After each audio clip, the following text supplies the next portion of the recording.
Please subscribe कीजिए हमारा YouTube channel सत्य ज्ञान सागर। अब परमात्मा कबीर जी क्या बताते हैं, परमेश्वर जी गर्भ योगेश्वर, गर्भ योगेश्वर यानी जो गर्भ में ही वो सिद्ध बन गया था, योगी बन गया था और इसी सी बात बना हुआ था सुखदेव। गर्भ योगेश्वर गुरु बिना लाग्या हर की सेवे, कहे कबीर बैकुंठ से फेर दिए सुखदेव। राजा जनक गुरु किए फिर कीनी हर की सेवे, कहे कबीर बैकुंठ में उल्ट मिले सुखदेव। राजा कहते सुखदेव जी बगैर गुरु के साधना करता था, भगवान की भक्ति करता था, सेव माने पूजा सेवा, और वो स्वर्ग पहुंच गए। विष्णु जी के लोक में एक होटल है, स्वर्ग एक होटल होता है जहाँ पर पुण्यकर्मी प्राणी ही जा सकते हैं। उसके पिछले संस्कार, जिसके पास पिछले पुण्य होते हैं वो स्वर्ग जाते हैं। जैसे सेठ लोग या साहूकार व्यक्ति पैसे वाले गर्मियों के दिनों में हरियाणा से और कुल्लू मनाली शिमला आदि में चले जाते हैं, 1-2 महीना वहाँ रुकते हैं, कमरा किराए पर लेते हैं होटल में और वहाँ दो महीने मौज मस्ती करते हैं, घूमते फिरते हैं, कोई काम नहीं, खाओ पियो रेस्ट करो। लेकिन वो अपनी जेब से सब खर्च कर रहे हैं। जब वो जेब ढीली हो जाती है तुरंत वापस कर्म क्षेत्र में आ जाते हैं। ऐसा ये होटल, तो वो फिर एक वर्ष फिर पैसे धंधा करते हैं, फिर पैसे कुछ बचाते हैं, कुछ पैसे अच्छे हो गए तो वहाँ स्वर्ग यानी शिमला पहुँच जाएंगे, नहीं तो वहीं गर्मी में जो का तो रहना ही पड़ेगा। ऐसे ये स्वर्ग है। यहाँ पुण्य करते हैं, साधनाएं करते हैं तो स्वर्ग में जाकर उस होटल में अपनी कमाई को खा करके वहाँ सारी बकवादें कर करा कर वापस फिर फ्यूज होकर के नरक में जाते हैं, फिर 84 लाख योनियों में आ जाते हैं। ऐसा जो विष्णु जी के उपासक हैं उनके लिए वहाँ एक अलग से होटल बनाया हुआ है स्वर्ग। प्रत्येक जैसे विष्णु लोक में भी, शिवलोक में भी और ब्रह्मा के लोक में भी एक एक होटल यानी स्वर्ग अलग से रेस्ट हाउस टाइप है। और एक कॉमन स्वर्ग है, साधारण स्वर्ग, सबका साजला स्वर्ग है जिसमें इंद्र देवता उसका राजा है। तो विष्णु लोक में चला गया और उस रेस्टोरेंट में, रेस्ट हाउस में जाकर रुकने की चीज प्रार्थना की। उस स्वर्ग में रहने के लिए वहाँ यानी पहरेदारों से कहा कि मैं इस स्वर्ग में प्रवेश करना चाहता हूँ, यहाँ रहना चाहता हूँ कुछ दिन। तो उन पहरेदारों ने, जो वहाँ के पौरिया थे, जो वो गेट कीपर थे भगवान विष्णु के उस स्वर्ग के, उस होटल के, रेस्टोरेंट के, रेस्ट हाउस के, उन्होंने कहा कि यहाँ रहने वाले के कुछ नियम हैं, वो अधिकारी होना चाहिए। जैसे सरकारी रेस्ट हाउस में कोई मेरे तेरे के साथ लल्लू पंजू नहीं रुक सकता, वो सरकारी अधिकारी, और वो भी जो अधिकारी हो के वहाँ रुक सकता है वही वहाँ रुक सकता है। अन्य को वहाँ के पहरेदार, वहाँ के पीएन, वो चपड़ासी नहीं रुकने देंगे। ऐसे ही वो सुखदेव ऋषि वहाँ पहुँच गया। वो उन्होंने कहा जी आप अपना लाइसेंस दिखाओ। कहने लगे क्या आपका आइडेंटिटी कार्ड दिखाओ, अपना आई कार्ड दिखाओ, आपके गुरुजी कौन है। अब सुखदेव जी तो जैसे स्वर्ग में जाते थे, उसने सोचा था वहां भी तेरे ऐसे ही बिछौने बिछेंगे।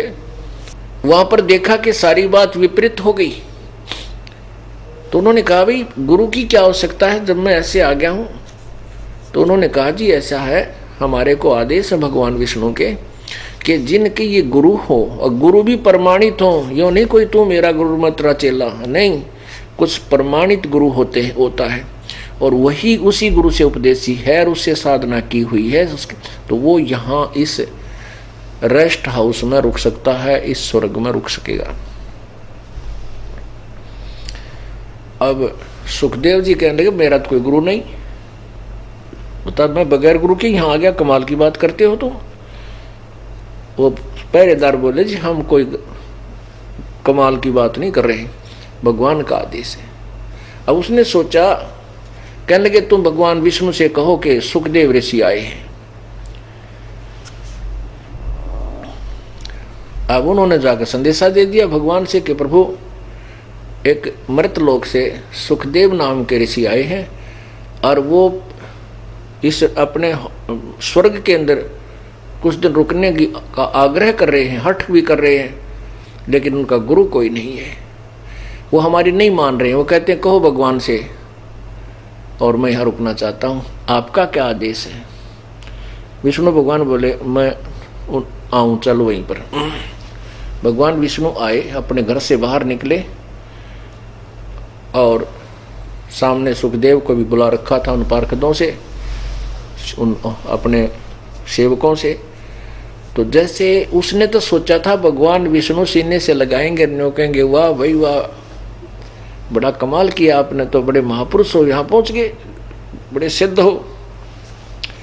लेकिन कहते हैं मर्यादाहीन व्यक्ति तो भगवान ब्रह्मा विष्णु महेश को भी अच्छा नहीं लगता। एकदम भगवान का मूड ऑफ था और जैसे कोई किसी अधिकारी तो मिलने जावे, आज तो लेकर जावे कि वो मेरा जानकार है, जाते मुझे बहुत प्यार देगा, और वो कहाँ भाई कैसे आया, क्या काम है, तो 90% तो वो व्यक्ति वहीं पर जान जा है कि आज इसके तेवर ठीक हो ना। तो जो कहना चाहता है वो भी चुप हो जाता है कि एक बात कहूँ इसके आगे भाई। तो जो ही इस भगवान ने पूछा हाँ ऋषि जी कैसे आना हुआ, क्या बात है। अब सुखदेव तो फ्यूज हो गया, आधा ढीला तो वहीं हो गया कि भाई भगवान तो आज कुछ जो है ना सींग पिना रहे हैं। तो डरता डरता कहता है कि जी मैं स्वर्ग में रहना कुछ दिन रुकने के लिए आया हूँ। भगवान विष्णु ने अपने सेवकों से पूछा क्यों भाई, क्यों नहीं रुकने दिया ऋषि जी को तुमने। तो उन्होंने कहा भगवान इनका कोई गुरु नहीं है। भगवान बोले रहे क्या तेरा गुरु नहीं है। तो विष्णु वो सुखदेव जी कहने लगे कहा जी मेरा कोई गुरु नहीं है। कहने लगा भाई गुरु बना और वापस जा पृथ्वी पे, और फिर तू यहां आ कमाई करके मेरे लोक की मेरी साधना कर, उस मेरे सच्चे मेरे वाले गुरु से जो नाम लेकर, जो मेरा अधिकारी गुरु है जिसको मैंने प्रमाण पत्र दे रखा। अब सुखदेव ऋषि कहता है कि भगवान पृथ्वी में मेरे समान कोई ऋषि नहीं। अब भगवान विष्णु बोले सुखदेव यह भी कमजोरी है तेरी, ये भी तेरी वीकनेस है, तेरी नालायकी है कि तू अपने आप को इतना अंडी मान चुका कि तेरे बराबर पृथ्वी पर कोई संत नहीं, ऋषि नहीं, बैरागी नहीं, त्यागी नहीं। एक बुजुर्ग वृद्ध आदमी घना बीमार हो गया, कमजोर सा पुतला दुबला सा, डॉक्टर के पास गया। कहने लगा डॉक्टर जी मेरे पैर दुख हैं, पैर में भड़क रहती है, दर्द रहता है पिंडलियां में। डॉक्टर ने देख लिया अस्थि पंजर सा, बुद्ध आदमी ने बोला भाई कमजोरी है। वो बुजुर्ग बूढ़ा आदमी बोला कि डॉक्टर जी मैं खड़ा हूं जब चक्कर से आवे हैं। डॉक्टर बोला बाबा कमजोरी है।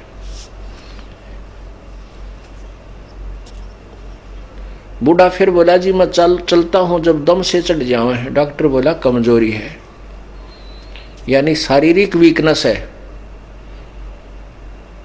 अब वो बूढ़ा होगा नाराज और आ गया छो में, ने बोला तू डॉक्टर है गम चक्कर, कमजोरी है कमजोरी है, एक के बाद जाना है कुछ और भी जाना है। तो वो डॉक्टर बोला बाबा यह भी कमजोरी है, कमजोर आदमी ने गुस्सा गणाया करे, ये क्रोध भी कमजोर को ही आता है। तो ये कमजोरियां हैं हमारी जो निकलती नहीं, जो हमें स्वस्थ नहीं होने देती। तो भगवान विष्णु कहने लगे ऋषि जी यह भी कमजोरी है तेरी, तू नो कह मेरे बराबर कोई पृथ्वी संत नहीं। कहने लगे कि जाओ। तो वो कहने लगा सुखदेव जी आप बता दो कि राजा जनक विधेयी जो मिथिला नरेश है उससे जाकर के तू नाम ले, उपदेश ले, तब उसके द्वारा दिए मंत्र की भक्ति कर, तब तू यहाँ आना, तुझे ये गेट खोल दिया जाएगा, नहीं तो तेरे लिए गेट बंद है। अब वापस आ गया मुंह लटका के। कहाँ पहुंचे? उसी कोमन स्वर्ग में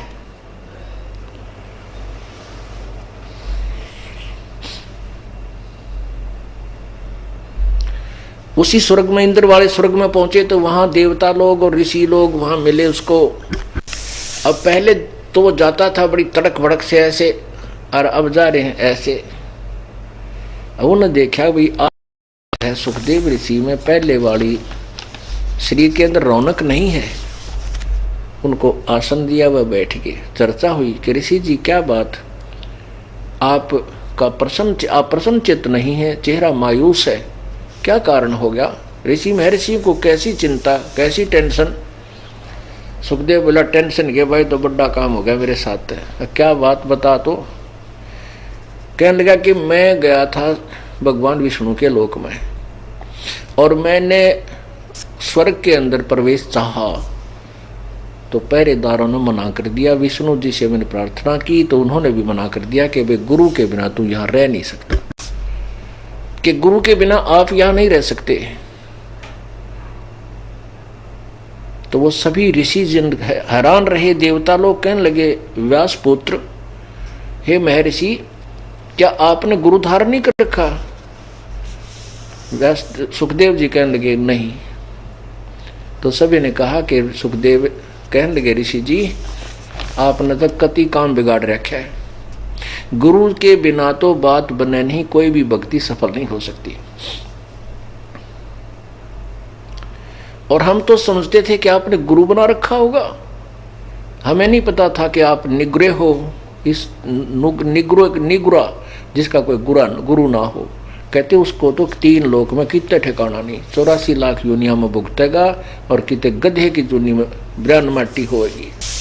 अब सुखदेव ऋषि ने जब ये सुना कि गधे की योनि में अब ये पूर्व संस्कार होते हैं, एकदम उसके अंदर धक्का सा लगा, शरीर में पसीना आ गया और उसको याद आ गई पिछले जन्म की कुआ रील चढ़ गई कि एक बार वो गधा बना हुआ था। फिर वो कहता है कि ओहो महापुरुषों, आपने तो मेरी आंख खोल दी। एक जन्म में मैं 84 लाख योनियां भोगता भोगता गधे की योनि में भोग रहा था और मेरे मालिक ने इतना काम लिया, दिन रात मेरे से पानी भी ना पीने दिया, मैं अंधा हो गया। जब अंधा हो गया तो मेरे 2 मारे लठ और घर से बाहर निकाल दिया। मैं जंगल में चलता चलता जा रहा था, पगडंडी के ऊपर ऐसे अटकल से लाता हुआ जा रहा था। वहां जाकर के मैं एक नाले में फिट हो गया, गर्दन मेरी आगे टिक गई। थोड़ा सा नाला था 3-4 फुट का और पीछे में से मेरी पीछा टिक गया, आगे मेरी गर्दन टिक गई, पैर लटक रहे नीचे। अब मुझे कोई नहीं निकाले। उस पगडंडी पर से दूर जंगल में इक्का दुक्का व्यक्ति आवे, मेरे ऊपर कमर पर पैर रखकर पार हो जावे, मेरा पुल बना लिया और कोई नहीं निकाला मुझे। और मैं वहां 1 हफ्ता भूखा प्यासा बुरी तरह तड़फ तड़फ के मेरे प्राण निकले। ओए होए होए होए, ऐसा हाल होगा। एकदम उसके जागृति से आई तो सभी उन ऋषियों ने समझाया कि भाई गुरु तो बनाना पड़ेगा आपने। कहने लगे भगवान ने एक और बात कह दी। क्या कह दी? कि उन्होंने कहा है कि राजा जनक से नाम ले ले, उपदेश ले, उसको गुरु बना। भाई राजा जनक गृहस्थी भाई, और कैसे शीश निभाऊं जाई। ये बयांडी पाक रहा कि मैं तो एक योगी क्रम सन्यासी सब कुछ त्याग कर बाहर घूम रहा हूँ, जंग अपना कोई मेरे जो है ना, मैंने संपत्ति आदि ग्रहण नहीं की है, ना कोई स्त्री ग्रहण की। राजा जनक गृहस्थी भाई और कैसे शीश निभाऊं जाई, कि वो तो बाल बच्चेदार एक राजा और मैं जो है ना एक योगी सन्यासी महात्मा, और कैसे उस गृहस्थी को नमस्कार करूं, मैं तो नहीं करूं। तो वो बोले भाई ना करे तो गधा बने। वह फिर गधा याद आएगा उसका, फिर कालजा बैठा। तो फिर उन्होंने समझाया कि देखो नारद ने झीमर गुरु की ना कहा ज्ञान में हो गया ही ना, काग बुंसठ जी आदि सब ने बहुत समझाया। तो पुण्यात्माओं आपको तत्व ज्ञान के माध्यम से बताया जाएगा कि वो जो कालू झीमर था, अब यहाँ मन में शंका आ जाती है उन अज्ञान लोक वेद के कारण कि कहते हैं एक तरफ तो कहते हैं गुरु पूरा होना चाहिए, उधर से कहते हैं नारद ने एक धीमर यानी मछियारे को गुरु बना लिया था, वो पार कर हो गया। पहली बात तो ये है कि वो कालो झीमर था कौन, ये तत्व ज्ञान के इस दर्पण में आपको स्पष्ट दिखाया जाएगा, वो समय आने पर बताएंगे, अभी नहीं। और वो नारद कित पार होकर चला गया, यहीं पर चोटी टांगे अंडा है, वह कौन सा पार हो गया, यही जन्म मृत्यु के अंदर ये नारद जी भी है। लेकिन जितना राहत उसको मिल सकी, वो भी कालू कौन था, उसको भी कबीर परमेश्वर मिले थे और उनको समझाया था। उसके बाद उसने कुछ, ये बाद में बताऊंगा, अब प्रकरण दूसरा चल रहा, नहीं लंबी कथा इस कालू की हो जाएगी।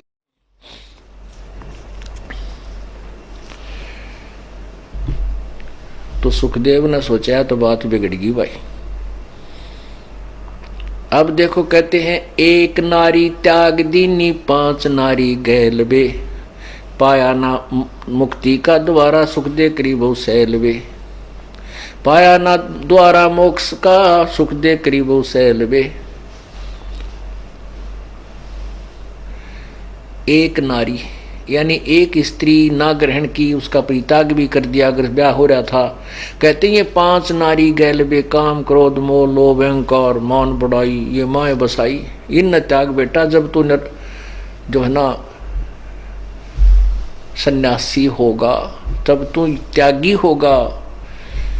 कहते हैं ये 5 तेरे अंदर घर किए हुए हैं, क्या का तू सन्यासी है, काय का बैरागी है।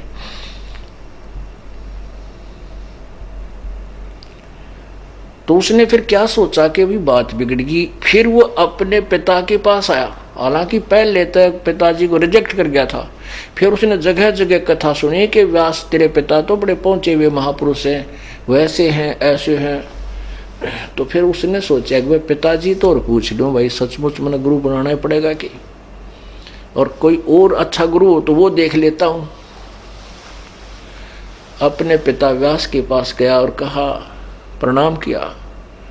व्यास जी ने सीने से लगाया, आजा मेरा पुत्र है, बहुत दया करी तूने, आ गया, मैं तो बहुत तड़फ रहा था तेरे लिए। सारी उसने बताया कि मैं आपका बेटा सुखदेव हूँ। तब व्यास जी ने पूछा आज कैसे आना हो गया पुत्र, तो उसने सारी कहानी बताई कि मैं ऐसे ऐसे भगवान विष्णु के लोक में गया था, वहाँ मुझे रहने नहीं दिया।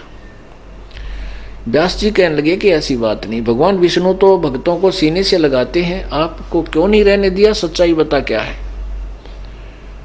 कि भगवान ने कहा कि तू बगैर गुरु के है, बिना गुरु का है, नुगरा है, इसलिए मैं यहाँ नहीं रहने दूँ। व्यास जी कहने लगे अरे बोले भगत, अभी तक तू निगरा है, मैं तो सोचूं था मेरा बेटा मेरा नाम रोशन करेगा, तू तो गधा बनेगा। अब गधा कहते वो दुखती जगह पर फेरा हाथ लाके, ओ तेरा गजब हो ये। तो कहने लगा भाई ये, फिर कहते हैं पिताजी भगवान ने एक और बात कह दी, गुरु तो बना लूँ मैं।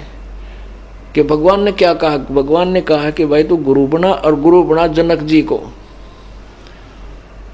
राजा जनक को। पिताजी अब कैसे नमस्कार करूंगा मैं उसको, मैं तो एक त्यागी बैरागी। व्यास जी कहने लगा बोले आदमी, जब भगवान ने कह दिया फिर अग्रम अग्रम क्यों कर रहा है, नालायक, तेरी तब कति काम बिगड़ जाएगा। जब परमात्मा ने, तू भगवान माने विष्णु ने, और उसने आदेश दे दिया, फिर तेने सोचने की आवश्यकता कहाँ रहेगी। जाकर उस महापुरुष के चरणों में पड़ जा, राजा जनक से उपदेश ले भाई। अब मरता क्या नहीं करता, अब चला मुंह लटका के। राजा जनक के दरबार में पहुंच गया शाम के समय, दोपहर को। राजा जनक के कहते हैं 10,000 रानियां थी, और जब पता चला कि व्यास का पुत्र क्यों चर्चा चली रही थी, ऐसे ऐसे वो उत्पन्न हुआ है और ऐसे आकाश में उड़ के चला गया, माँ बाप के घर पर भी नहीं गया, ऐसे ऐसे बड़ा पहुंचा हुआ महापुरुष है। जब सुखदेव ऋषि को पता चला, नानक उसको जनक जी को पता चला कि व्यास के पुत्र वो ऋषि जी जो जन्म से सिद्धि युक्त उत्पन्न हुए हैं वो आए हैं, बड़े प्रभावित हुए। और नौकरों से कहा भाई आसन लगाओ, महात्मा आए हैं अपने घर पे, बड़े संत आए हैं, ऋषि आए हैं, और आदर से गदला बिछाओ। और ये खूब कर दिया, गद्दे वद्दे लगा दो, चद्दर बिछाओ बढ़िया, और बुलाओ।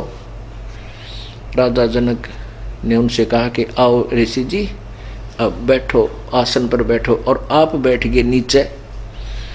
सुखदेव बोला अब मैं ऊपर नहीं बैठ सकता, मैं नीचे बैठूंगा। वो नीचे बैठ गया सुखदेव। राजा जनक कहने लगा नहीं नहीं, आप मेरी बेइज्जती ना करो, क्या अच्छा आसन नहीं लगा सका मैं? सुखदेव बोला ऐसी बात नहीं है राजन।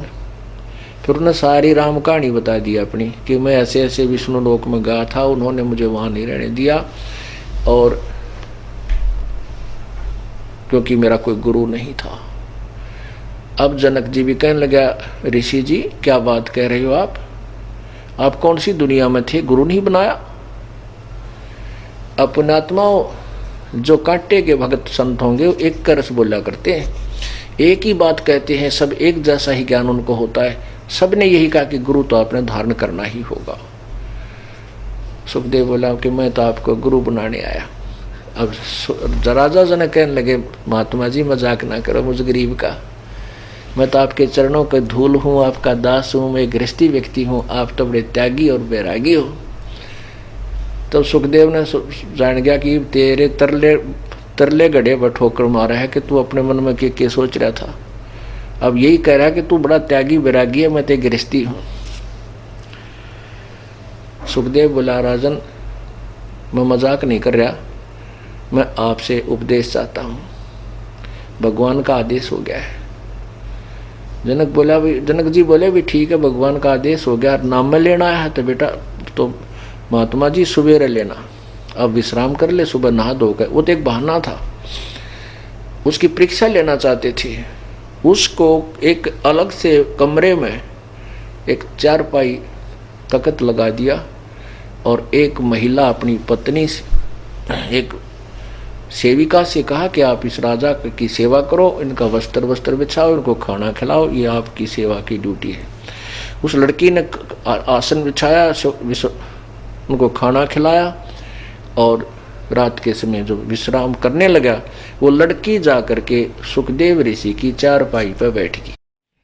अब सुखदेव जी पैर इकट्ठे कर आगे नो लिया, वह और निकट सी होगी, वह खड़ा हो गया कमरे में और कहने लगा बहन तू बाहर जा, मन तंग ना करे। अब वह लड़की उठ के बाहर आ गई। राजा जनक ने पूछा उससे कि बेटी, उससे पूछा कि कैसी क्या गतिविधि थी, क्या विचार थे इसके। तो उसने सारी कहानी बता दी जी, ऐसे ऐसे मैं इसके चारपाई पर बैठी तो ये ऊपर को हो गया, टच नहीं होने दिया मेरी बॉडी को, फिर मैं और निकट हुई तो ये उठ कर पलंग से दूर खड़ा हो गया और कहा कि आप बाहर जाओ, मुझे परेशान ना करो। राजा बोला ठीक है, ये मैं आप देख लूंगा इसमें। अब क्या है, राजा जनक ने सवेरे उसको कॉल किया कि लाओ महात्मा ने बुला के। अब ऋषि जी फिर वहां आसन फिर लगा रखा उन्होंने सुबह के बैठो महात्मा जी। सुखदेव बोला नहीं मैं नीचे बैठूंगा, कि बैठ जा तले। नीचे बिछा दिया दरी वरी, अच्छा कोई ठीक सा साधन। तो राजा जनक ने कहा अपनी रानी से कि मैं स्नान करूंगा गर्म पानी तक। वो पहले सारे समझा रखी थी कहानी। तो वहां जहां सुखदेव बैठा था उसे थोड़ी सी दूरी पर एक पटड़ा डाल दिया, एक चौकी डाल दी लकड़ी का, नहाने का एक लकड़ का चौरस सा पाटड़ा सा। उसके साथ में ही एक चूल्हा बना रखा था। उस चूल्हे में अच्छे लकड़ बाल कर पतीला धर दिया पानी का, और वो पानी ऐसे उबला जैसे चाय बनाते समय उबला करे। और जो उन 10,000 में जो मुख्य रानी थी वो राजा को उस पटड़े पर बिठाकर नवाने लगी। उबलते पानी का लोटा भरे और राजा के चोटी में गिरे और सारे अपने हाथ ते कमर कमर मसले और फिर फिर गिरे गद। वह लोटा उबलता पानी राजा जनक पर डाले, हाथ नुआवर। सुखदेव यूँ करो पाछे, उन्हें सोचा यूँ जलेगा भाई। अब अब पानी डला राजा सुखदेव और सुखदेव उस पर राजा जनक पे और सुखदेव इकट्ठा हुआ, मर गया जलेगा। अब कहते हैं राजा जनक ने देख लिया, देख ये तो कति सुकड़ गया। तब कहने लगा कि आजा व्यास के पुत्र, ये मेरे स्नान करने के बाद जो पानी पटड़े पर तबैक है और नीचे गटर में जा रहा है नाली में, पुत्र इसमें उंगली दे दे तू। अगर तेरा हाथ पर काया जल गई तो क्या का ऋषि के तू साधु है, और नहीं जली तो बेटा तू संत है। मतलब एक परीक्षार्थ उन्होंने कहा, ऐसा वैसे जरूरी नहीं कि हाथ ना जड़ा हुए साधु है, एक उसकी परीक्षा लेनी थी कि वो न्यू कहता मैं तो न्यू और वो गृहस्थी सर फलान है। तो वो एक सिद्धि से ऐसा अपनी वो करामात यानी चमत्कार राजा जनक ने दिखा ताकि वो सीधा हो जा, बकवाद ना करे और मुझे गुरु बनाकर अपना कल्याण करा ले। तन्यू बोला मैं ना दूँ उंगली, मैं उंगली ना डालूँ, मैं तो सारा जल जा, मेरे इतना इतना जबरदस्त गर्म। तो राजा हंसे और अपने हाथों की ताड़ी बजाई। कहते हैं राजा बिहंस देई जब तारी और बोले मुझे स्नान करावे एक नारी, ऐसा योग कमाया पुता क्या हुआ जो इंद्री धूता। इंद्री कर्म लगाओ किसके जैसे जिव्या लेप नहीं मधुरस के। कहने लगा तू किसका जोगी है, जब तक वो गया था वो गृहस्थी से फलान, और मुझे एक औरत नवारी है इसका भी हाथ ना जलता, तू इकट्ठा हो गया, तेरे से ज्यादा साधना इस मेरी पत्नी की है, तू क्या का बैरागी बना फिर। ये तो सारी मानना था या तो कुसुता काम हो रहा तो भाई। अब आपको सौसम वेद की अमृतवाणी सुनाएंगे।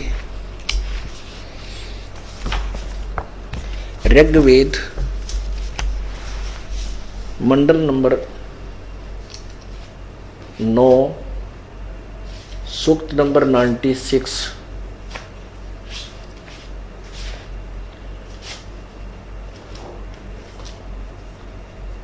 और मंत्र नंबर 16 से लेकर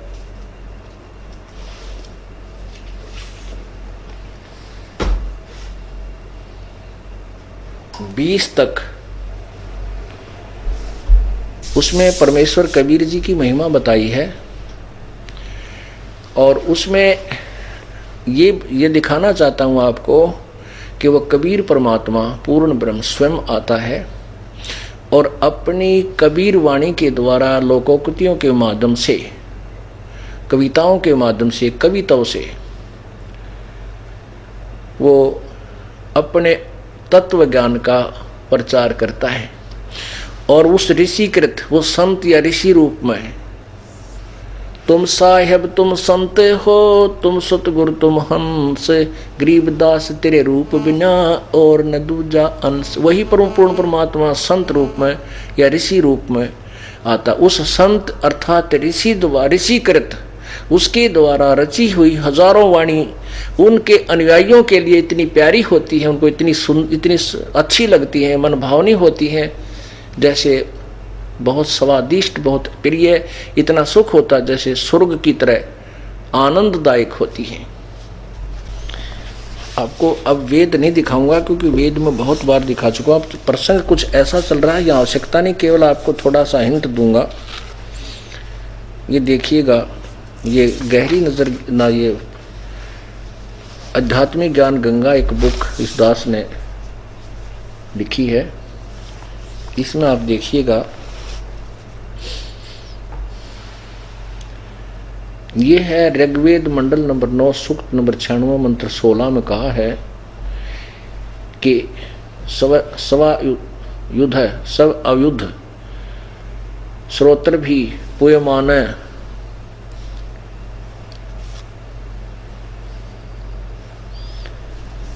आपको यहां सुनते हैं परमेश्वर आप सब अयुद्ध अपने तत्व ज्ञान रूप शस्त्र युक्त हैं, रूपी शस्त्र युक्त, उस अपने तत्व ज्ञान रूपी शस्त्र द्वारा मवाद रूपी अज्ञान को नष्ट करें तथा अपने उपासक को अपने गुप्त सुखदायी श्रेष्ठ नाम व मंत्र का ज्ञान कराएं। आपका जो वास्तविक, हे अमर परमात्मा परमेश्वर, आपके तत्व ज्ञान की लोकोक्ति गान की कानों को अति प्रिय लगने वाली श्रुति प्राण अर्थात जीवन दायिनी शुद्ध घी जैसी श्रेष्ठ, घोड़े जैसी तीव्रगामी अर्थात बलशाली है, अर्थात आपके द्वारा दिया गया तत्व ज्ञान जो कविताओं लोकोक्तियों में है वह मोक्षदायक है। उस अपने यथार्थ ज्ञान का वह वास्तविक अपने नाम का ज्ञान कराएं। तो यहाँ देखिएगा 17 में क्या कहा है, विशेष बताया है। शिशु जगानम हरियतम मर्जंती शुभंती वहीन मरुति गणेन कबीर गिरभी कावेना कबीर संत सोम पवित्रम अत्यधि रेभन। हे सर्वश्रेष्ठी रचनहार, ये कबीर गिरभी का अर्थ होता है कबीर वाणी। ये कबीर गिरभी इस रे को ऊपर लगाएं, ऊपर जो ई की मात्रा गय वाली की मात्रा पर भी है देखो, तो इसको ये ऐसे भी हलंत लगाकर भी लिख सकते हैं। कबीर गिरभी कबीर वाणी अर्थात कबीर वाणी द्वारा रेभन ऊंचे स्वर से संबोधन करके बोलता हुआ वर्णन करता है। कबीर संत सोम वह अमर पुरुष अर्थात सत्पुरुष संत या ऋषि रूप में स्वयं कबीर देव ही होता है, परंतु उस परमात्मा को न पहचान कर कवि कहने लग जाते, परंतु वह पूर्ण परमात्मा ही होता है। उसका वास्तविक नाम कबीर देव है। अब देखिएगा, अब 18 नंबर में श्लोक नंबर 18 में लिखा है उस कैसी होती है वो वाणी, ये देखिए। ऋग्वेद वेद मंडल नंबर 9 सूक्त 96 मंत्र 18 में लिखा है, ऋषि मना ये ऋषि कृत सवर्षा सहस्रनिथ पदवी कविनाम तृतीय धाम महिष शिष्या संत सोम विराजमानो राजती सटुक। वेद बोलने वाला ब्रह्म कह रहा है कि यह जो पूर्ण परमात्मा विलक्षण बच्चे के रूप में आकर कवि नाम प्रसिद्ध कवियों की पदवी उपाधि प्राप्त करके अर्थात एक संत या ऋषि की भूमि करता है, उस ऋषिकृत संत रूप में प्रकट हुए प्रभु द्वारा रची सहस्र अनिथ हजारों वाणी ऋषि मना संत स्वभाव वाले व्यक्तियों अर्थात भक्तों के लिए सवर्षा स्वर्ग तुल आनंददायक होती है। सोम वह अमर पुरुष अर्थात सतपुरुष, तृतीय तीसरे धाम मुक्ति लोक अर्थात सतलोक की मही से सुदृढ़ पृथ्वी को शिष्य स्थापित करके अनुपश्चात में संत मानव सदृश रूप में सटुप्त गुंबद अर्थात गुंबज के ऊंचे टीले जैसे सिंहासन पर गुंबज में पर विराजमान राजती उज्जवल स्थूल आकार में अर्थात मानव सदृश तेजो में शरीर में विराजमान है। इसे दो बात सिद्ध होगी कि वेद कहता है कि वो परमात्मा एक तो ब्रह्म का लो धाम, एक फिर परब्रह्म का धाम, एक पूर्ण ब्रह्म सतलोक, वो तीसरे मुक्ति धाम में एक ऊंचे सिंहासन एक गुम्मज में, गुम्मज के अंदर यानी एक ऊपर बहुत बड़े अरस कुर्स पर सफेद गुम्मट है जहां सतगुरु का डेरा। सवसम वेद में भी यही प्रमाण है कि वहां गुम्मद में एक स्थूल शरीर में विराजमान है, और वो परमात्मा जब यहाँ आता है तो एक प्रसिद्ध कवि की उपाधि प्राप्त करता है। उसके द्वारा जो हजारों वाणियां जो बोली जाती हैं उसके अनुयायियों द्वारा के लिए वो एक विशेष आनंददायक यानी बहुत प्यारी लगती है उनको। वो आपको वही वाणी आपको सुना रहा हूँ। गीता जी अध्याय नंबर 4 के श्लोक नंबर 32 में कहा है कि वो पूर्ण परमात्मा की वाणी में बहुत प्रकार का जो है प्रकार से विस्तृत ज्ञान दिया गया है। उसको उस तत्व ज्ञान को तू समझ, तत्वदर्शी संतों से सुन।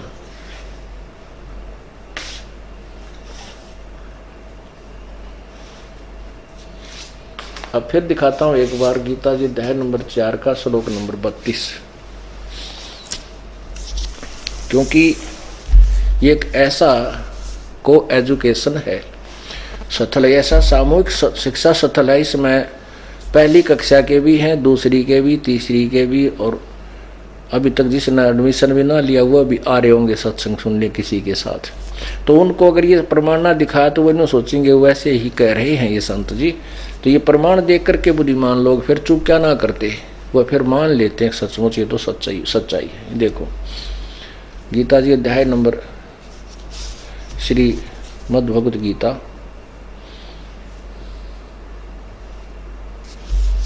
अब देखिएगा अध्याय नंबर 4 के श्लोक नंबर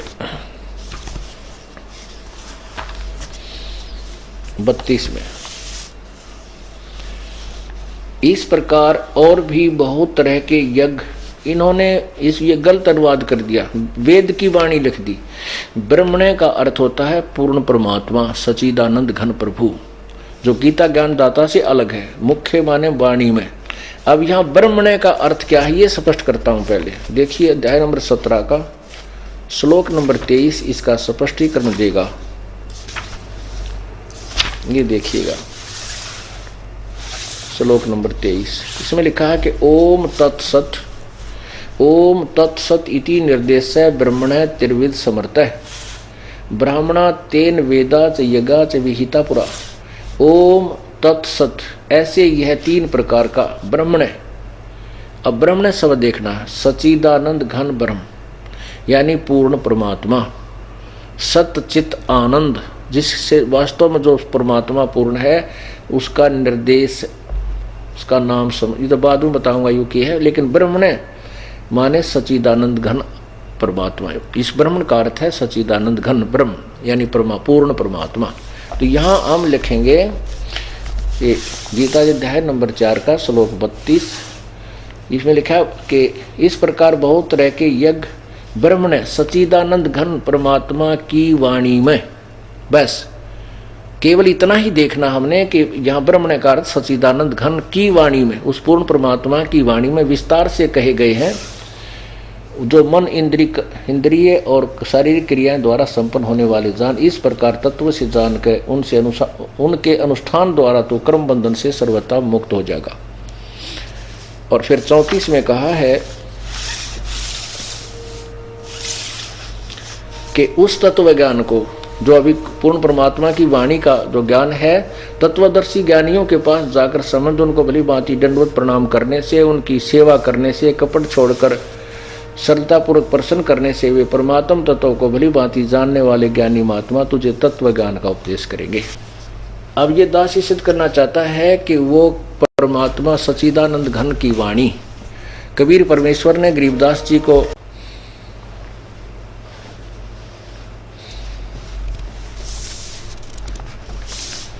वो अमृतवाणी आपको सुनाते हैं। शंख असंख्यों जन्म पूर्व ले, गंध अंड तन काया भूले, जोग संयोग मिला जद आई, शिव गिरजा को कथा सुनाई।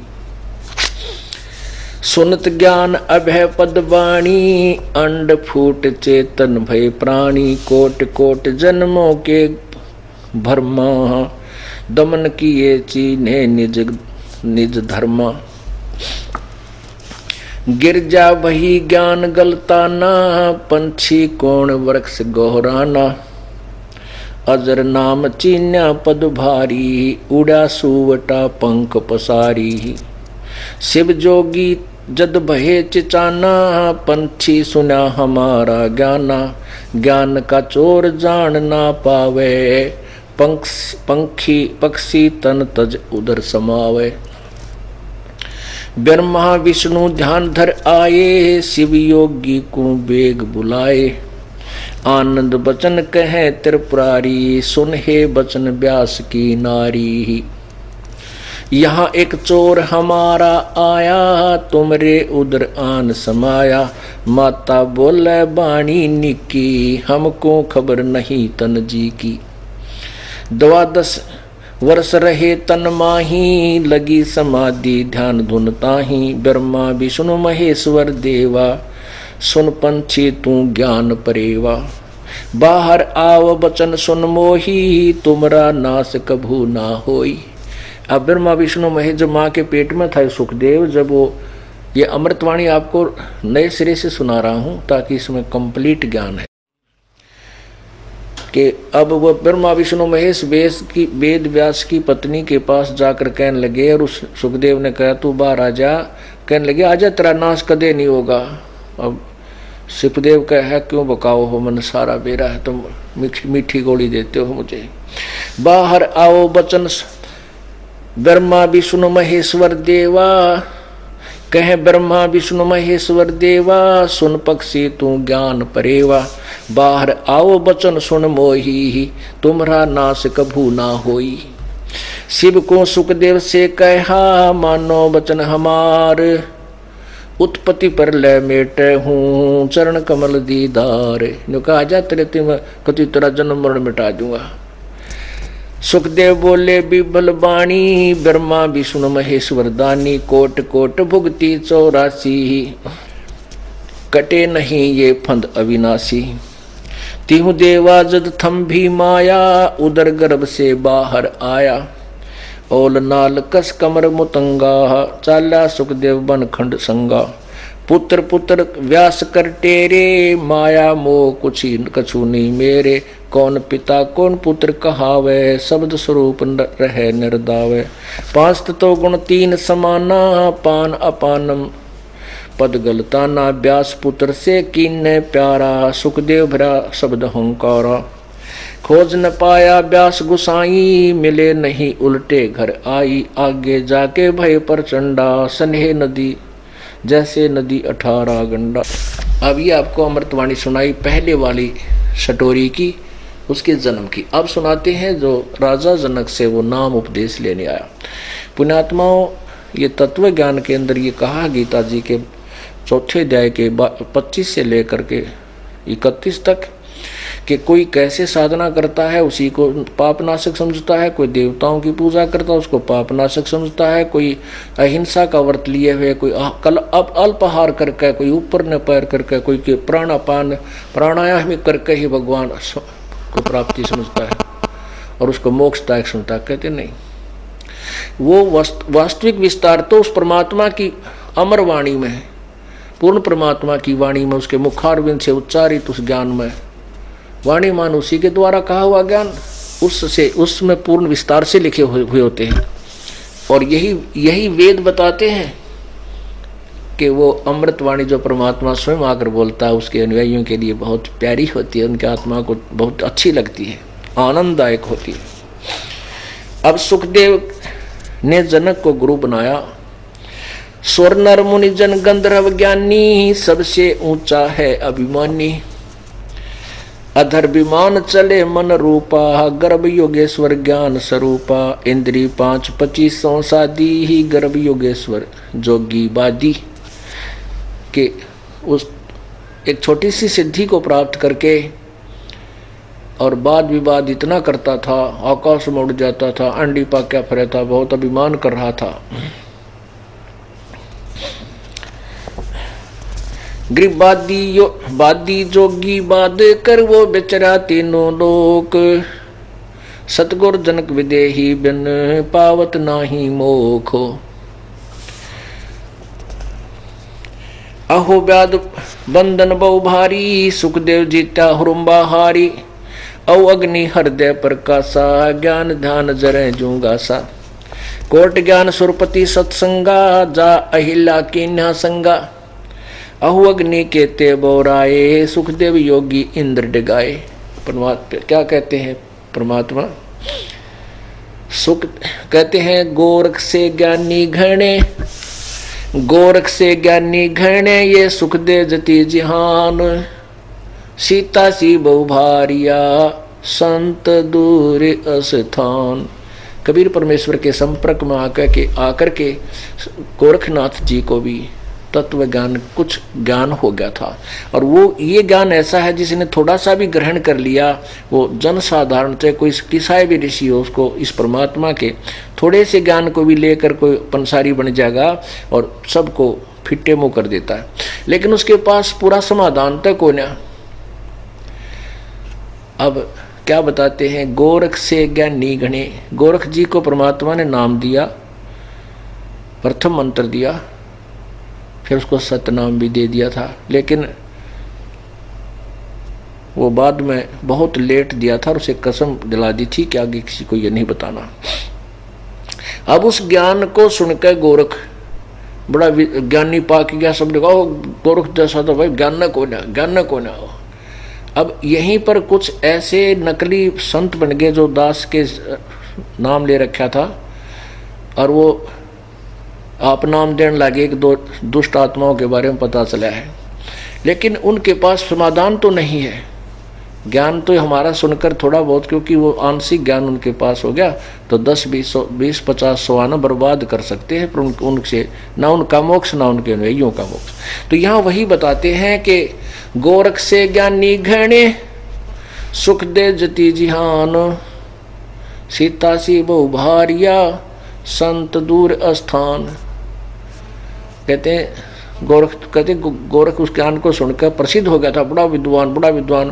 कहते बहुत गुणे राजा भी उसके चेले बन गए थे। ये परमात्मा उन्हीं का उदाहरण देता है कि क्यों डले डो तुम सारे। गोरख जैसे ज्ञानी गणे सुखदेव जति जिहान, जैसे सुखदेव के पास वो लड़की गई थी, उस तो उल्टा हट गया, उठ कर चल पड़ा। कहते इसे जति भी निरे पा जाएंगे। और सीता जैसी बहु भारिया, सीता जैसी धर्मपत्नी भी बहुत मिल जाएंगी, लेकिन संत दूर स्थान, संतों पूरे संत के घर बहुत दूर है, पूर्ण संत मिलना बड़ा मुश्किल है। वो यही कहा जा रहा है, कोट ज्ञान सुरपति सत्संगा जा अहिल्या की न्यासंगा। सुरपति देवताओं का राजा और 88,000 ऋषि और 33 करोड़ देवताओं को वो ज्ञान देता है। ऐसा नहीं करना चाहिए, परस्पर स्त्री माता के समान और बहन के समान होनी चाहिए, ऐसे वैसे। और कहते आप अपने ही गुरु गौतम की पत्नी के साथ जाकर मुंह काला कर दिया। तो यहाँ क्या बताते हैं, कोटि ज्ञान सुरपति सत्संगा जा अहिल्या की न्यासंगा। कहते इसे करोड़ ज्ञान वक्ता, करोड़ों ज्ञान वाणी घोट रखी थी पुराने वेदों की सुरपति देवता ने यानी इंद्र ने, और अपने ही गुरु की पत्नी अहिला के साथ जाकर मुंह काला कर लिया। बता के फूक इसे ज्ञान ने। कहते ना कैन सुन,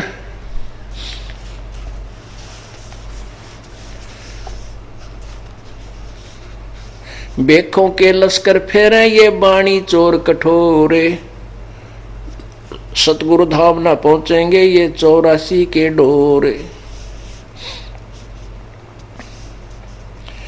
कोट ज्ञान सुरपति सत्संगा जा अहिल्या की न्यासंगा। अहु अग्नि के ते बोराए सुखदेव योगी इंद्र डिगाए। अभिमान ने कितने मार दिए। सुखदेव में अभिमान एक ही बात है, काम भी एक शत्रु है विषय वासना, और क्रोध भी एक शत्रु है, अहंकार भी शत्रु है। कोई से का दाव लाग जाए वो डा देगा, वो यही रख लेगा। बता फिर एक से बच गया दूसरा गट्टे तोड़ देगा, बात तो वही बिगड़ गई। सुखदेव को तो मान घनेरा, सुरपति काम लुब्ध काम दल घेरा। अब दे इंद्र तो उस वासना के वश होकर गलती कर गया, और सुखदेव में अभिमान रूपी वो शत्रु, वो भी उसका शत्रु यानी दुश्मन है, उसके भक्ति से दूर कर रहा है। सुखदेव को तो मान घनेरा, सुरपति लुब्ध काम दल घेरा। सुखदेव कल्प वृक्ष की छाई, जनक विदेही करे गुरु नाही। जनक बड़ा अक सुखदेव योगी, 10 सहस्र रानी रस भोगी। सुखदेव बोले ज्ञान विवेका, हम स्त्री का मुख नहीं देखा। वहां जाकर के देवताओं को ऋषियों को क्या कहता है कि राजा जनक तो 10,000 रानियां के साथ विलास करता है। अब कहते हैं राजा जनक बड़ा कि मैं बड़ा, और सुखदेव बोले ज्ञान विवेका, हमने स्त्री का मुख नहीं देखा।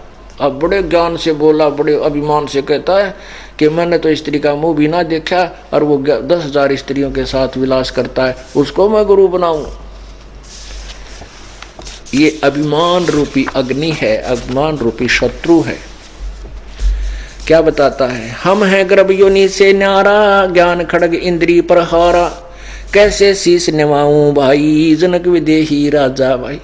कैसे शीश निवाऊं जाई, राजा जनक राजा जनक विदेही राजा भाई गृहस्थी भाई कहते हैं नो कह था वो कि उसने कैसे नमस्कार करूं, तो गृहस्थी आदमी है 10,000 रानी इसका मैं बाल ज्योति ब्रह्मचारी। परमात्मा कहते हैं डेर, ये अमृतवाणी परमात्मा की, वो परमात्मा की वाणी क्या बताती है यथार्थ ज्ञान।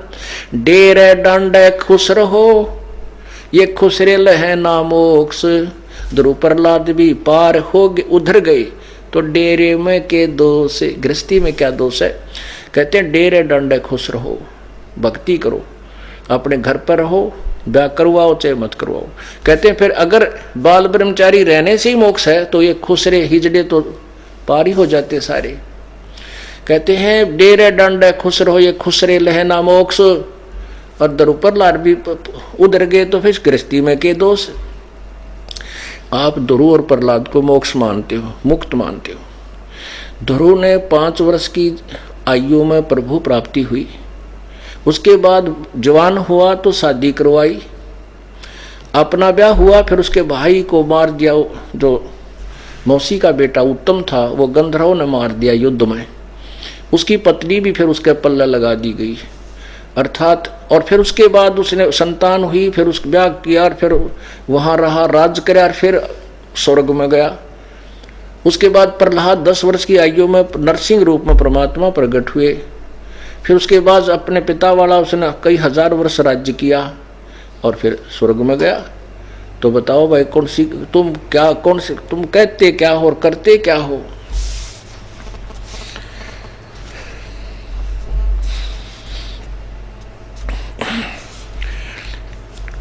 कैसे शीश निवाऊं जाई राजा जनक, जनक विदेही राजा भाई। पौंडरिक नारद मुनि व्यासा, ब्रह्मा विष्णु महेश उपासा। आसन आदर अति अधिकारा, सुखदेव सकल माही सरदारा।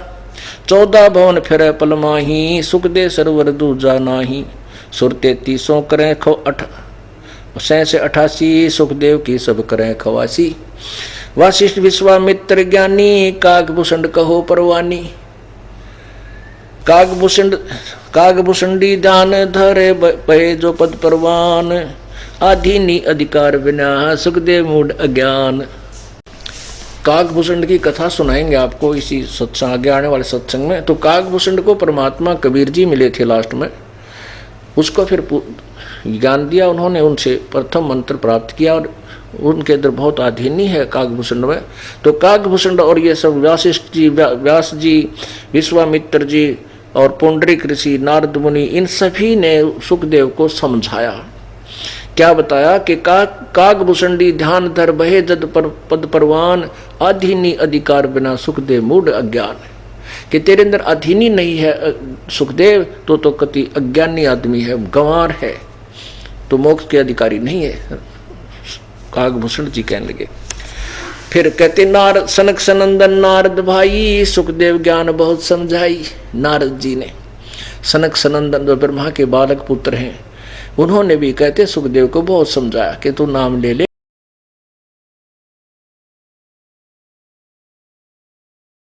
प्लीज़ सब्सक्राइब कीजिए हमारा YouTube चैनल सत्य ज्ञान सागर।